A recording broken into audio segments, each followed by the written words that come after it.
घेऊ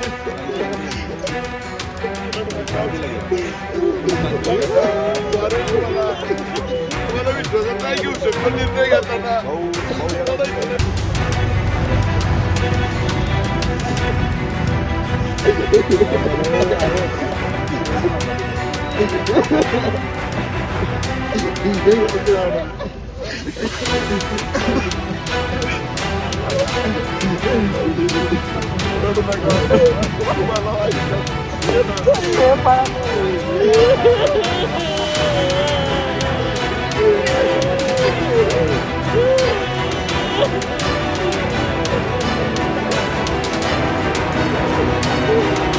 मीडियावरती धुमाकूळ आहे आणि या सोशल मीडियाच्या जगामध्ये सध्या सोशल मीडियावर एक व्हिडिओ व्हायरल झालाय।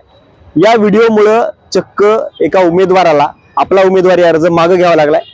खुद उमेदवार आपल्या बरोबर आहेत, ताई उमेदवारी अर्ज मागे घ्यावा लागलेला आहे एका व्हिडिओमुळे, काय प्रतिक्रिया आता? खरं तर उमेदवारी अर्ज हा मी माझ्या मनाने मागं घेतलेला आहे, कारण की भारतीय जनता पार्टीची उमेदवारी मला मिळाली हे आमच्या प्रभाग क्रमांक 1 आणि 2 मधल्या प्रस्थापित नेत्यांना अपेक्षितच नव्हतं आणि ती मी उमेदवारी घेऊन आले। पूर्वीपासूनच मला ही उमेदवारी भेटून यासाठी ते षडयंत्र करत होते, पण भारतीय जनता पार्टी हा एकमेव पक्ष असा आहे की जो उमेदवाराचं इलेक्ट्रॉन मेरिट पाहतो, तो उमेदवाराची जात काय आहे, उमेदवार कुठल्या बॅकग्राऊंडचा आहे, तो प्रस्थापित कुटुंबातला आहे का, हे काही पाहत नाही। आणि अशा परिस्थितीमध्ये मला उमेदवारी मिळाली होती, हे प्रस्थापितांना कुठेतरी सहन झालं नाही, त्याच्यामुळे माझ्यासाठी मला लोकण्याचे त्यांनी प्रयत्न केले। मला असं वाटतं की ट्रोलिंग करणं आणि एखादी गोष्ट जी मी केलीच नाहीये, जे वाक्य मी देवेंद्रजी फडणवीस यांच्याविषयी वापरलेलंच नाहीये, ते वाक्य दाखवून त्या ठिकाणी मला ट्रोल करण्यात आलं। मराठा आरक्षणाच्या चळवळीमध्ये मी फक्त समाजाची वेदना मांडल्या, कोणीतरी एक दुसरी मुलगी आहे, तिने फडणवीस साहेबांना अतिशय खालच्या पातळीवर त्यांच्या बायकोविषयी त्या ठिकाणी बोललं गेलं, ती मुलगी मी नाहीच आहे, पण तो व्हिडिओ एवढ्या मोठ्या प्रमाणामध्ये ट्रोलिंग केला गेला आणि त्याला इतकी पेड यंत्रणा लावली गेली की तो व्हिडिओ एवढा व्हायरल झाला की त्यामुळं इतर उमेदवारांना ज्यांना डावललं गेलंय किंवा थांबवलं गेलंय, कारण की राज्यभरामध्ये अनेक उमेदवारांना थांबलंय, त्यांच्याविषयी प्रश्न निर्माण झाला। आणि मग त्यावेळेस मला असं वाटलं की आपल्यामुळे जर हे होणार असेल तर आपण थांबलं पाहिजे आणि पक्षाला हितासाठी निर्णय घेतला पाहिजे। तुम्ही उमेदवारी अर्ज मागे घेण्याचा निर्णय घेतलेला आहे, परंतु आता मतदारांच्या मध्ये तुम्ही जात असताना बघितलं की तुमच्या मागे घोळका लोकांचा पाहायला मिळत होता, तुम्ही लोकांमध्ये जात होता, लोकांना तुमच्याकडून अपेक्षा देत होत्या, आज त्या अपेक्षा मावळल्यात असं वाटतं का या सगळ्यानंतर? नाही, बिलकुल नाही। फक्त उमेदवारी माझी जरी मी थांबवलेली असली तर भारतीय जनता पार्टीचे त्या ठिकाणी जे उमेदवार उभे असणार आहेत तिथं त्यासाठी मी जीवाचं रान करणार आहे। लढणार मी नाहीये, पण लढणार मी त्यांच्यासाठी। आता भारतीय जनता पार्टी एका उमेदवाराला पुरस्कृत सुद्धा त्या ठिकाणी करणार आहे, तिच्यासाठी मी जीवाचं रान करेल। ती सुद्धा माझी बहिणीसारखी आहे, ती सुद्धा मुलगी तिच्या वडिलांवर विश्वास दाखवत निवडणुकीच्या रिंगणात पहिल्यांदाच उतरते, ती बिनलग्नाची एक मुलगी आहे, तिच्या पाठीमागे मी पूर्णपणे ताकद उभा करणार। नक्कीच यांच्या बरोबर असलेले साथीदार धनंजय सुद्धा आपल्या बरोबर आहेत। दादा तुम्ही सुद्धा याच्यामध्ये जीवाचं रान करून सगळ्या गोष्टी केल्या, प्रचार केला, खरं तर तुमचे कार्यक्रम सोशल मीडियावरती प्रचंड झळकत होते सगळे केलेले, अचानक उमेदवारी मागे घ्यावी लागते एवढं सगळं केल्यानंतर ना?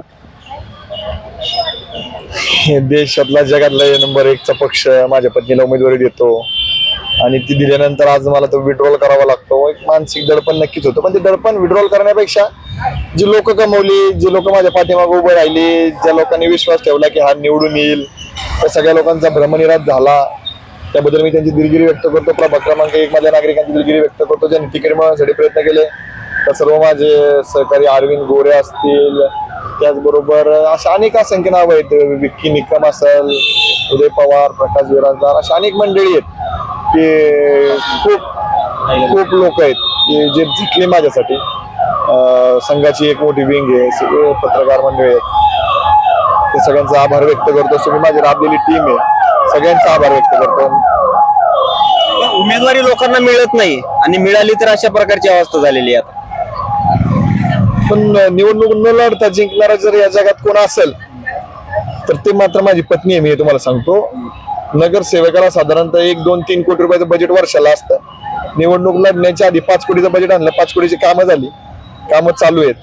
त्यामुळं निवडणूक न लढता जिंकणारा, निवडणूक न लढता बजेट खर्च करणारा या महाराष्ट्रामध्ये एकमेव उमेदवार असेल ती म्हणजे पूजा मोरे जाधव, आणि ती पराभूत उमेदवार, माघार घेणारी उमेदवार नसेल तर ती विजयी उमेदवार आहे असं मला वाटतं।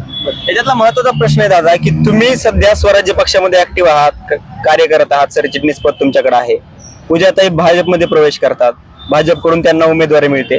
वाटतंय तुम्ही सरचिटणीस आहात इकडे स्वराज्यमध्ये वेगळ्या पक्षात काम करताय आणि त्या वेगळ्या पक्षामध्ये प्रवेश करतात, या सगळ्यामध्ये दोन डगरीवर पाय ठेवल्यामुळे हे सगळा प्रकार झालाय. दोन दगडीचा हा विषयच नाही. दोन दगडीवर पाय असतात तर उमेदवारीच मिळाली नसते. सर्व एवढा स्ट्रॉंग होता की विचारता सोय नाही. छत्रपती संभाजी महाराजांनी ठरवलं होतं या दलदलीच्या राजकारणामध्ये, या सगळ्या वातावरणामध्ये. आज जर तुम्ही महाराष्ट्रामध्ये पाहिलं तर छोटे पक्ष म्हणा किंवा अनेकांचं कशा पद्धतीचं हे झालंय आणि त्यामुळं प्रिपेअर नव्हतं आम्ही निवडणुकीला छत्रपती संभाजी महाराज आम्ही सगळी मंडळी. त्यामुळं ही निवडणूक लढायची नाही असा राज्यात निर्णय झाला होता आमचा. त्यामुळं स्वराज्याची प्रक्रिया पूर्ण वेगळी आहे आणि भाजपची प्रक्रिया पूर्ण वेगळी आहे. त्यामुळं मी माझं स्वराज्याचं काम करतोय, ताई भाजपचं काम करतात, त्यांचं इंटरव्ह्यू झालं तिकडं. त्यामुळे जे झालं ते झालं. आता मी स्वराज्यात प्रामाणिक होतो आहे, राहील संभाजीराजांसोबत. तिची धुरा ती भाजपची सांभाळत आता.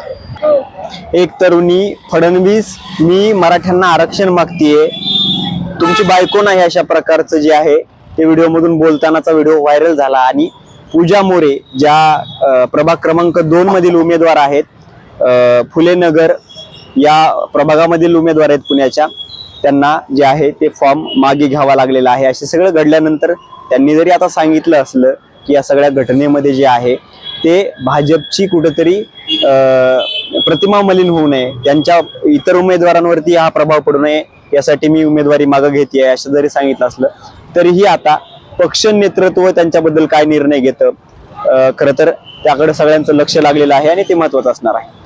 पाहत राहा नवराष्ट्र. धन्यवाद.